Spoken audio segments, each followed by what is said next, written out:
మీరు దాసరి గారు, భరద్వాజ్ గారు లాంటి ఒక లీడర్స్, ఇండస్ట్రీలో ఒక పెద్దలు, ఏ సమస్యైనా ముందుండి పోరాడే పెద్దలతో మీరు వాళ్ళ సహచర్యంలో నడిచారు. వాళ్ళ ఇన్ఫ్లుయెన్సా మిమ్మల్ని దేనికి ఏదైనా ఫైట్ చేసే గుణం మిమ్మల్ని నెలకొల్పింది? కాదండి, అది ఉండొచ్చు. రెండోది నాకు ఫస్ట్ నుంచి నిజం ఏంటంటే అంటే నేను రంగా గారి దగ్గర కూడా అంటే మాకు రిలేషన్ అవుతారు ఆయన. ఓకే. అక్కడి నుంచి మాకు కొంచెం నాకు ఏంటంటే మా ఫాదర్ టైం నుంచి నాకు ఏదో ఒక చిన్నప్పటి నుంచి కూడా నాకు ఏంటి ఎదుటి తప్పు చేస్తే ఒప్పుకోను. ఓకే. ఫైట్ చేయడం అనేది లీగల్గా అనేది నాకు అలవాటు. ఓకే. నేను ఎప్పుడు కూడా వైలేషన్ చేయలేదు, లీగల్గా నాకు అలవాటు. ఎందుకంటే ఇప్పుడు 10 మంది కలిపి చేస్తుంటే నాకేం లేని నిలిపోయే క్యారెక్టర్ కాదు నాది. అందుకని నాకు ఒక మహిళా సంఘాలు ఇవన్నీ కూడా నాకు మంచి సపోర్ట్ ఉంది. ఆ వయసులో 17వ సంవత్సరం నాకు స్టేట్ యూత్ కాంగ్రెస్. ఓకేనండి. 17th అంటే మరి ఆ వయసు చూడండి.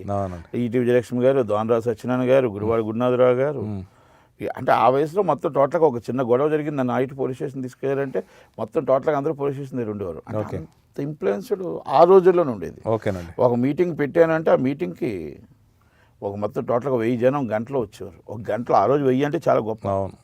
కొనతాల రామకృష్ణ గారు, సబ్బిరాలి గారు అప్పుడు మినిస్టరు, ఆ రోజు సబ్బిరాలి గారు వచ్చిన అంటే ఏ మీటింగ్ అరేంజ్ చేయాలన్నా కూడా సుబ్బరామరెడ్డి గారు, జమునా గారు మహిళా కాంగ్రెస్ ప్రెసిడెంట్, ఏ మీటింగ్ అరేంజ్ అయినా నట్టుకుమార్ తర్వాత. జనాలు తీసుకురావాలంటే మా స్లమ్ ఏరియా కనుక జనాలు తీసుకురావాలని నట్టుకుమార్ తర్వాత. మా సందులోకి రావాలంటే ఎవరికి రావాలంటే వాళ్ళు నన్ను పర్మిషన్ అడిగి రావాల్సింది, మా కుటుంబాన్ని పర్మిషన్ అడిగి రావాల్సింది.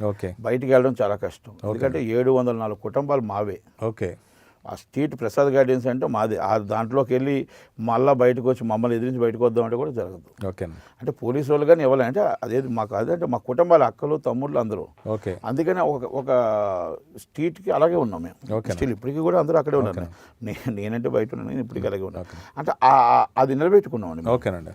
అది ఒక పార్టీ అంటే ఒక పార్టీకే కట్టుబడి ఉన్నాం. టీడీపీ అంటే టీడీపీ, కాంగ్రెస్ అంటే మాకు ఇప్పుడు ఫస్ట్ నుంచి టీడీపీ యాంటీ.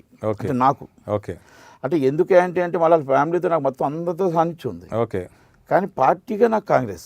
ఓకే. అంతే. అది మనం ఎందుకు దేనికంటే దానికి ఆన్సర్ చెప్పలేం. అంటే ఇప్పటికీ మీరు కాంగ్రెస్లోనే ఉన్నారా? ఇప్పటికీ స్టిల్ కాంగ్రెస్. అంటే ఎక్కడ ఉనికి లేకపోయినా కూడా నాకు ఎందుకు ఆ కాంగ్రెస్ అంటేనే అభిమానం అండి. గాంధీ గారి కుటుంబం అంటేనే అభిమానం. కాకపోతే పోతుందని బాధ. తర్వాత రాజశేఖర రెడ్డి గారు అంటే బాగా అభిమానం. ఓకేనండి.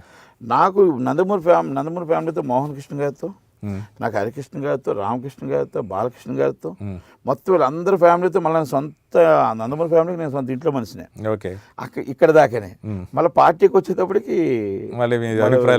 అది ఎందుకో అంటే ఎంత ప్రయత్నం చేద్దామన్నా కూడా కష్టం. అది యాక్చువల్గా అది అంటే అది జీర్ణిస్ అవదమ్మ కష్టమేమో అంటే అనుకుంటాం, ఊహించాను. కానీ 2-3 సార్లు ఎలాగైనా ఎంత అందరూ నాకు ఇంకో ఫ్రెండ్స్ ఎక్కువ టీడీపీలో ఉన్నారు. ఓకే.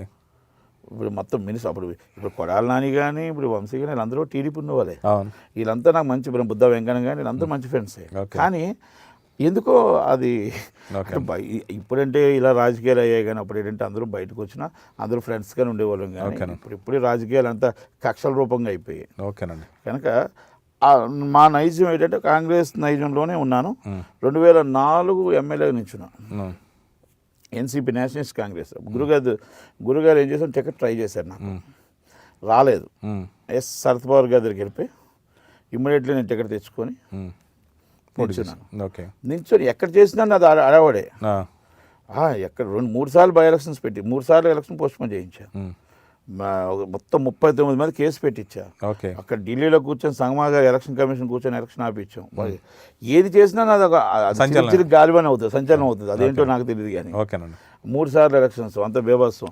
అంటే ఒకటి, నా దగ్గర డబ్బు లేకపోవచ్చు, తక్కువ రావచ్చు, ఏమో జనాల్ని నివ్వానైనా ఓటు గెలుస్తాం అన్నంత రేంజ్ తీసుకొచ్చాను. హిందూ టైమ్స్ ఆఫ్ ఇండియా లాంటి పేపర్లో 1st, 2nd రేంజ్లోకి సర్వే చేసాయి. ఓకే. తర్వాత మన సపోర్ట్ నాకు సినిమా ఫీల్డ్ నుంచి చాలామంది, శ్రీహరి, సురేష్ బాబు, కేఎల్ నారాయణ, ప్రతి ఒక్కరు సపోర్ట్ చేస్తారు.